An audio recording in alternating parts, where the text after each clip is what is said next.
Сіздерге ханымдар, бүгінгі сабақта мұсылман букетін жинау техникасын үйренетін боласыздар.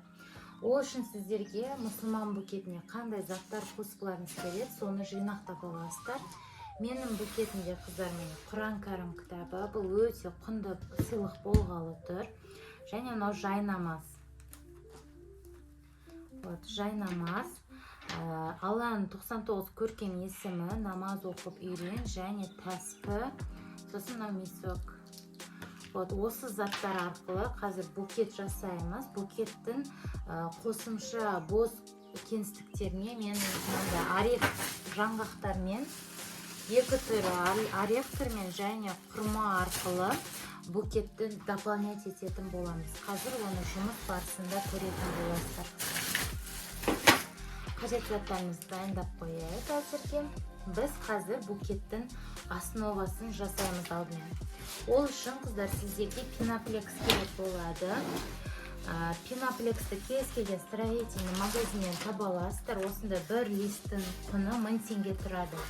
Упаковкамен егер алатын болсаңыздар, ішінде 11 штук болады. Яғни сіздерге упаковкамен алған кішкене выгодно болады. Енді біз основасын жасауға осы пеноплекстен домалақ ойып алуымыз керек.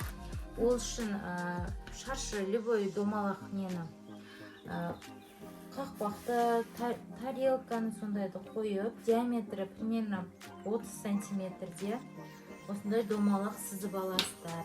Бізге онанда канцелярский нож керек, сол арқылы байланып сызып аласыздар. Сосын сол домалақтарыңызды кесесіздер.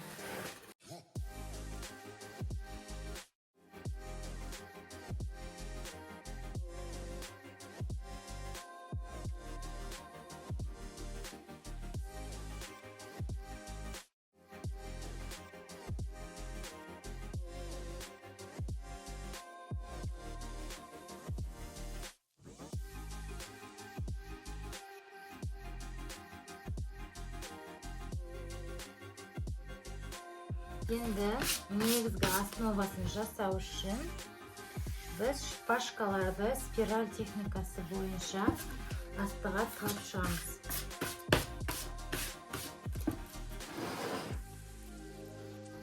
Ортаға бір шпажканы қоясыздар. И қайнан кезек-кезек спираль техникасы бойынша айналдырасыздар.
Сіздер ауыр затты орналастыруға тырысу керек, яғни бізде ауыр нәрсе ол Құран кітап. Құран кітапты қалай бекітеміз десеңіздер, қыздар, кітаптың беті ашылып кетпес үшін мынандай екі жағынан скотчтап қоюларыңызды скотчтап қоюға кеңес беремін. сол кезде букетке салған кезімізде кітабымыз ашылып кетпей жақсы тұратын болады.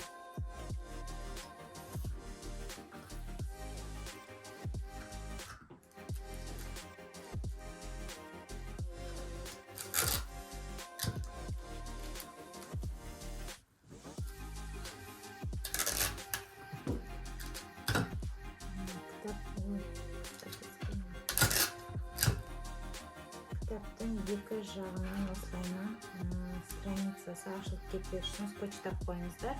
Сосын кітаптың мұқабасының шет жағында бос кеңістік болады, соған шпажканы кіргізесіздер.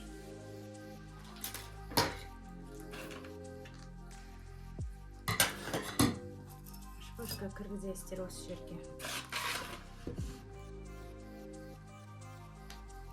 Үшкір жағын астыға қаратып кіргізесіздер, өйткені ол жағын біз букетке қазір енгізетін боламыз. И көзбен примерно букеттің орта жағын дәлдеп алыңыздар, чтоб осы жерге енгізу үшін.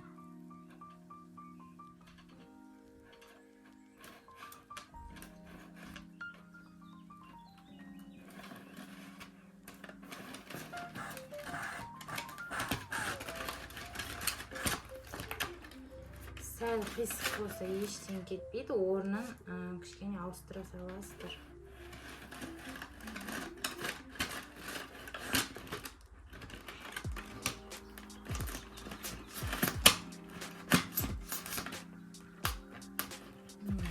Осылайынан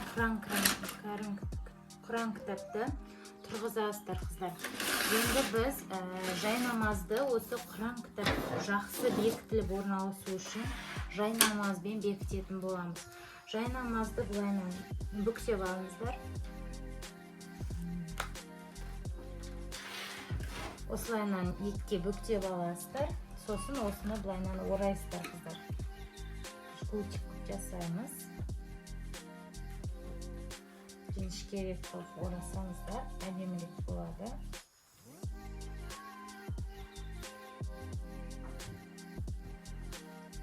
Енді осы жайнамазбен біз мынау құран кітабымызды айналдырамыз, қыздар.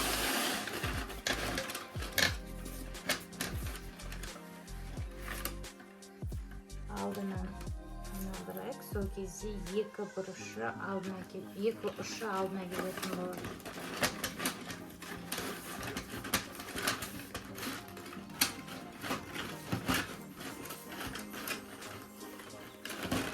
Қаттырақ белінен қысыңыздар, құран кітапты жақсы ұстап тұру үшін.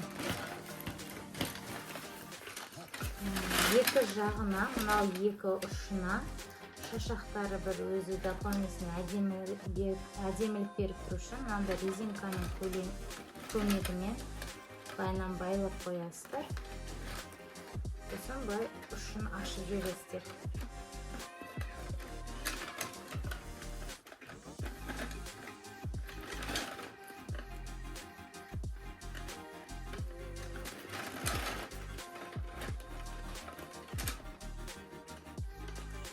Осылайынан орнатасыздар да, қыздар.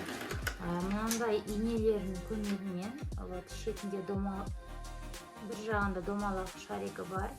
Осындай тігін инесі арқылы мынау жайнамазымызды жан жағынан бекітесіздер. Пеноплекске жақсы орналасып тұру үшін.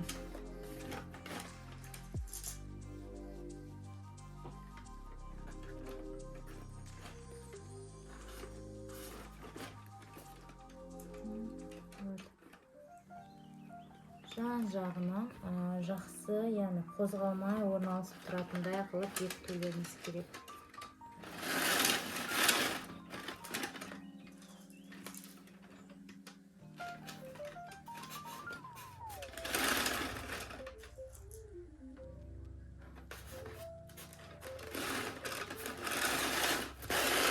Мына жақ басында резинкамен қыстырасыздар.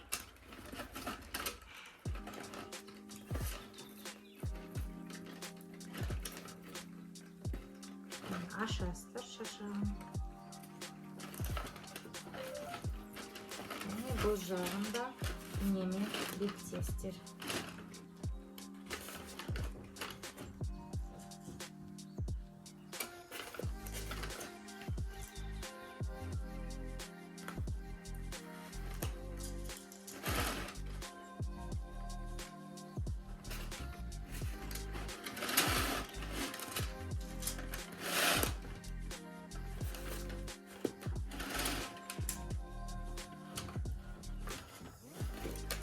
Жан-жағын айналдыра жақсылап бекітіп шығыңыздар қыздар.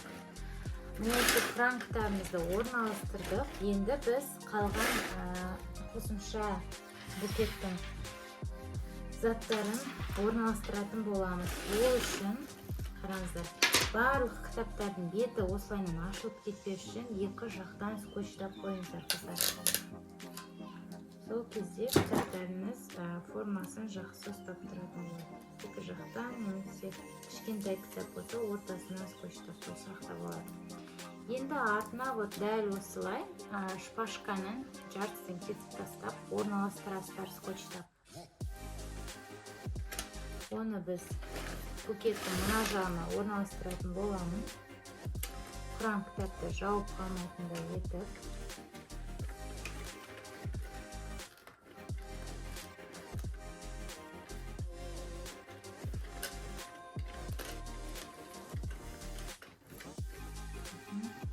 Енді Алланың 99 есімі деген кітапшаны де осылайынан шпажканы жабыстырып, страницасын скотчтап қоясыздар және дәл осылай қарама қарсы тұсқа орналастырасыздар. Құран кітапты жауып қалмасын.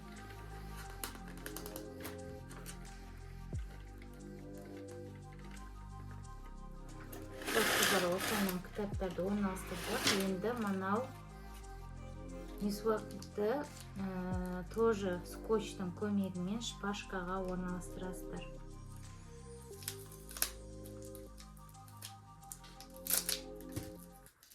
Осындай пачкада, осындай упаковкада тұрады. Соған сіздер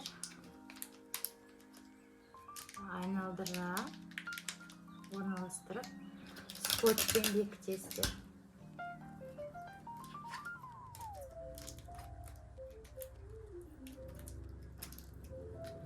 Бос болып тұрса, тағы да айналдырып, яғни жақсы тұруын қамтамасыз етуіңіз керек. Бұны мен мына тұсқа қойғым келіп тұр.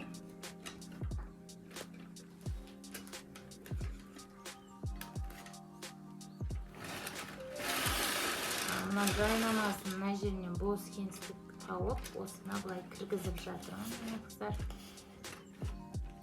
осылайынан орналастырдым. Енді таспаны қараңыздар. Сіздерге қазір басынан көрсете салайын. Резинканың көмегімен неге орналастырып тұрмын? Шпажкаға. Бұл да бір көрініп тұру үшін осылайынан орналастыруды ұйардым. Үшкір түсін мынау ненің таспының несіне апарасыздар.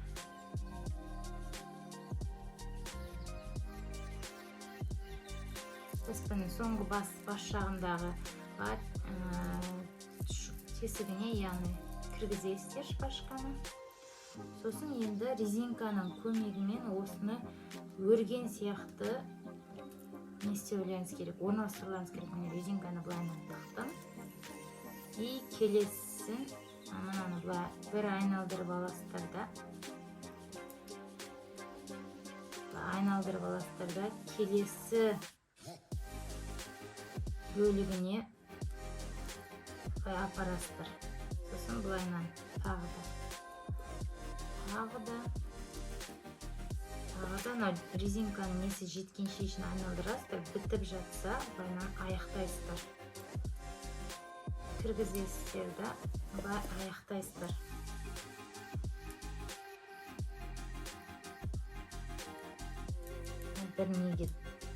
Бір тасына айналдыра, резинкамен осылай аяқтайсыздар. Келесі резинкамен тоже жақсырақ орнақталып тұрмас үшін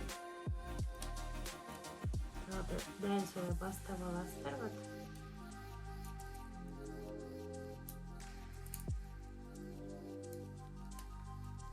Сосын осыны енді айналдырасыздар.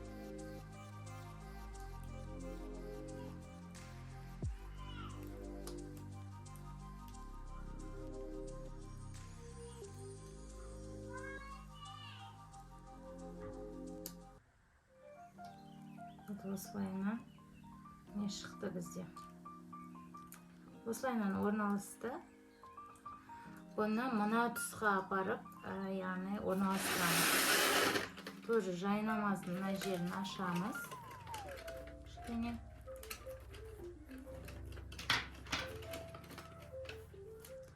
Және шпажканың үшкір тұсымен бұған орын дайындап алыңыздар, өйткені ол жердегі үшкір тұсы неге кетіп қалды ғой бізде?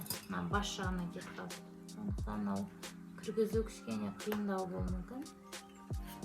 Соған тесік дайындап алыңыздар. Міне осылайынан кіргізіп орналастырдым. Енді бізде мынандайымыз бар еще. Мынау басқа киетін шапка. Намаз оқығанда тақия. Осы тақияны тоже шпажкамызға орналастырамыз, қыздар. Яғни былайынан бүктемей, осылай екке бүктейсіздер. И мынау бітеу жағымен айналдырыңыздар, асты неге пеноплекске жақсы кіру үшін.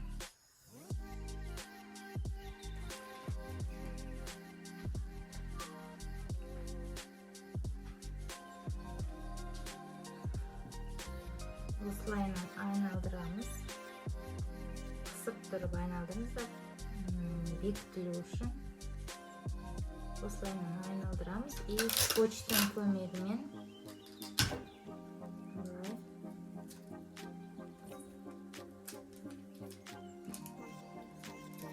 шпажкаға орналастырасыздар. Типа роза болады бұл.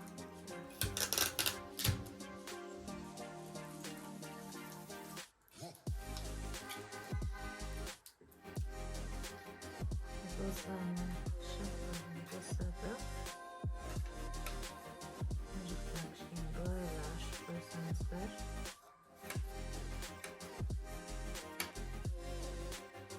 Роза болып тұрады. Бұны мына жаққа орналастырғым келіп тұр. Енді мына жаққа кетсеңіздер. Или букеттің артына кіргізейік. Букеттің артына да біз қазір жаңғақтарды кіргізіп букетті дополнять ететін боламыз.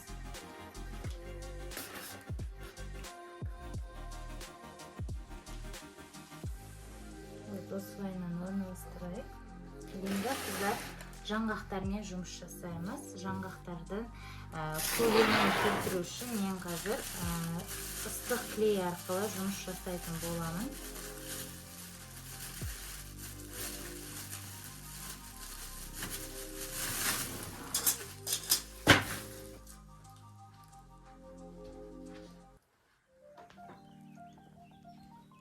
Сонымен қыздар, ыстық клейдің көмегімен біз жаңғақтардан гүл жасайтын боламыз.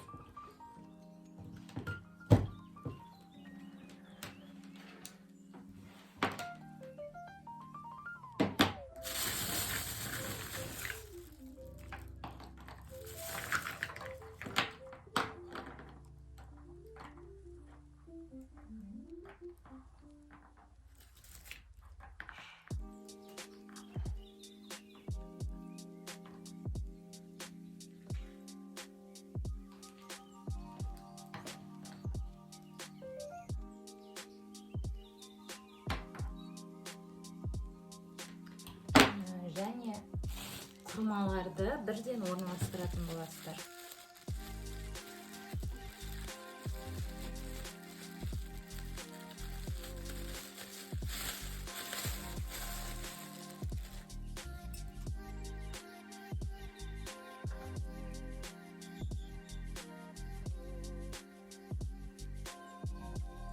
Осылайынан тегіс жағын тығасыздар, яғни үшкір жағы бізге мына жаққа орналастырғанға керек болады қыздар.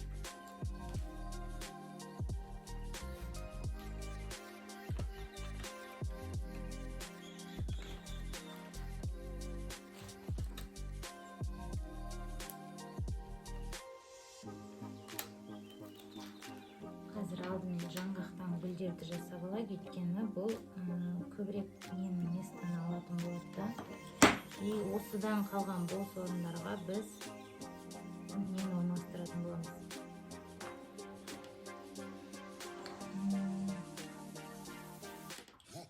Құрмаларды.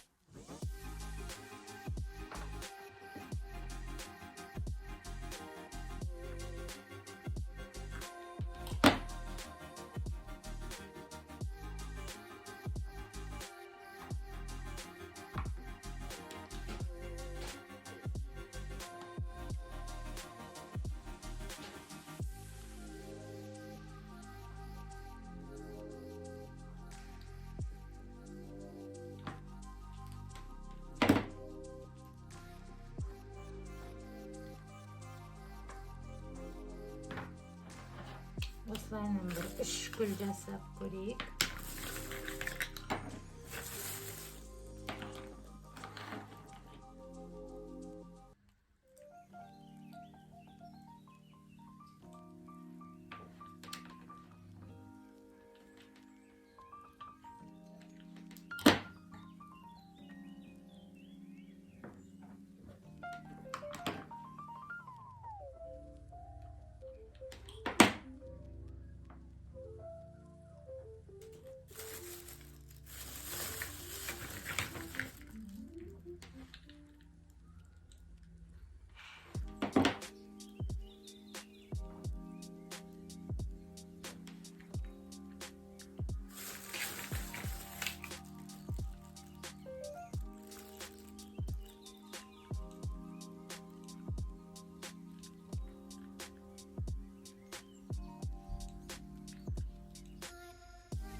Мынау гүліміз қатты қыздар.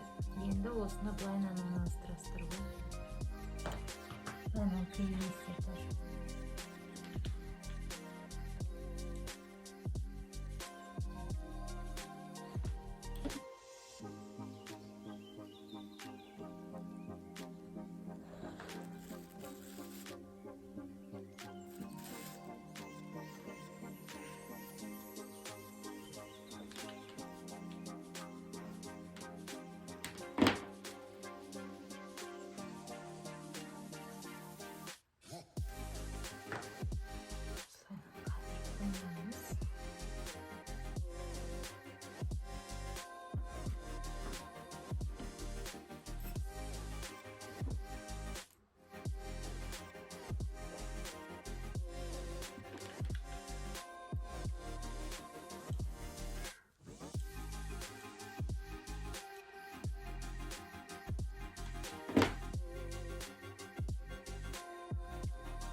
Üçüncü gül isteyerek bunlardan.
жасаймыз қыздар. Бұл үшін мынандай целый листті төртке бөлеміз.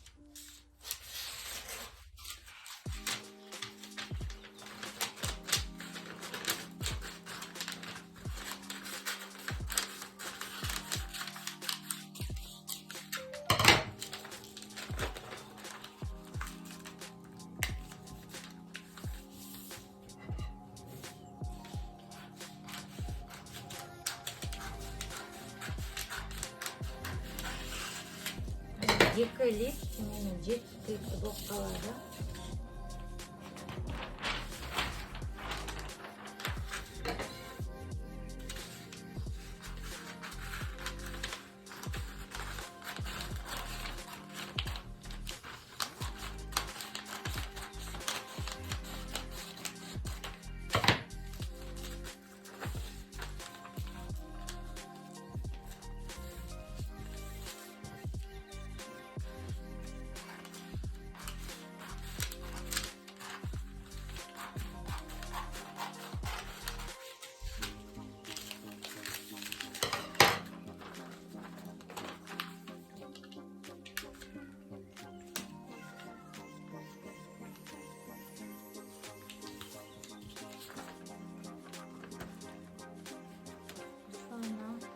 Жарты белінен жапсырамыз осылай.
Koşka çıktık. Şöyle abseslerimiz. Buket ставим здесь замешать обязательно.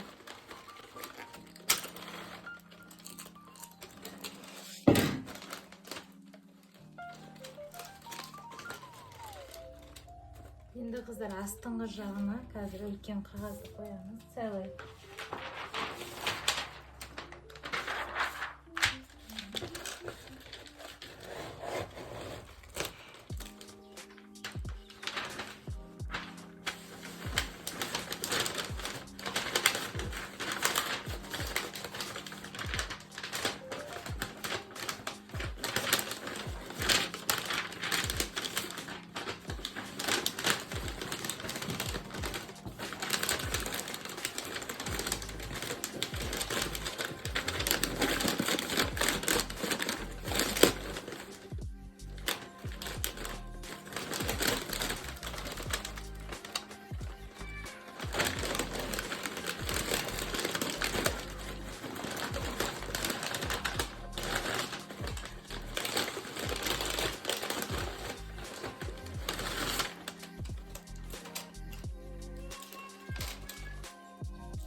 Қыздар, мынау букеттің астыңғы бөлігін кішкене жинаққа етіп, скотчпен жинап аласыздар. Сосын астыңғы бөлігін упаковкамен жабамыз.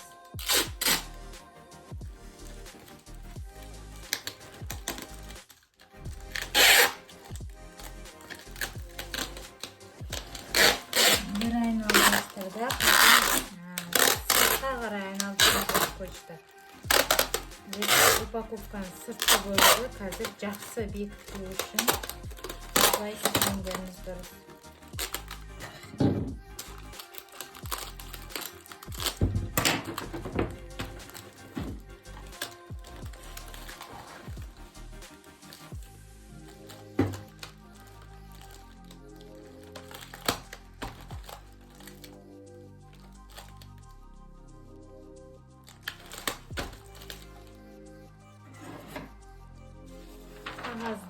Целый қағазды ашасыздар.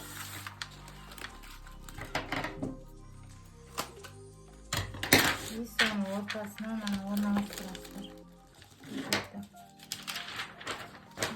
Жан жағын осылай көтеру арқылы жаңағы лифтік скотчтарыңызға жабыстырасыздар.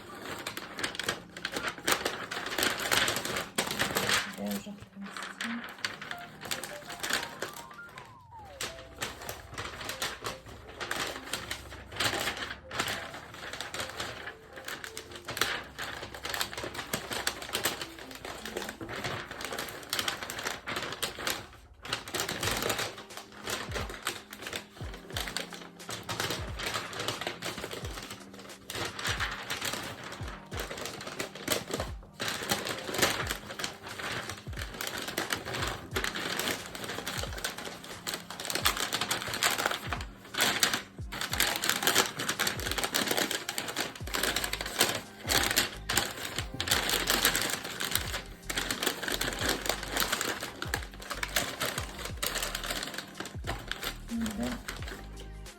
Жіппен байлайсыздар, бечевка белмен байлайсыздар.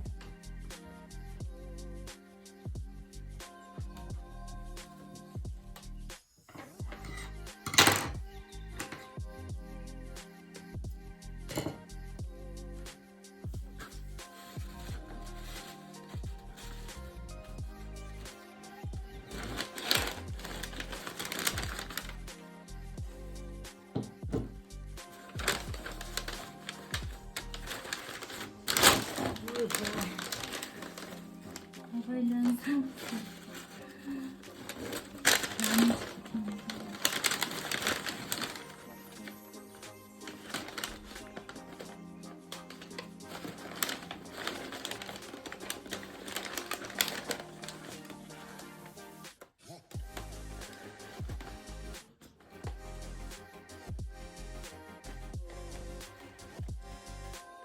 сыртынан тағы бір қаптап шығамын. Мынандай бос жерлерін барлығын скотчпен әдемілеп жаздырады.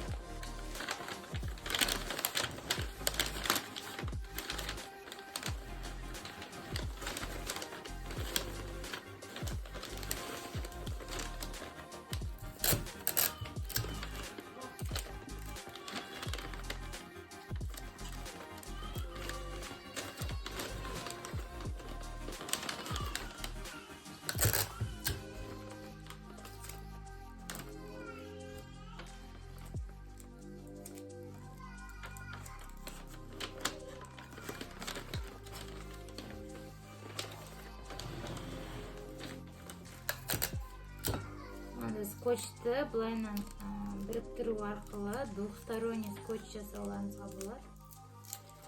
Осыны ашық жерлерге жабыстырып, қағазбен бірдікте жауып жіберіңіздер.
осымен букетіміз дайын қыздар.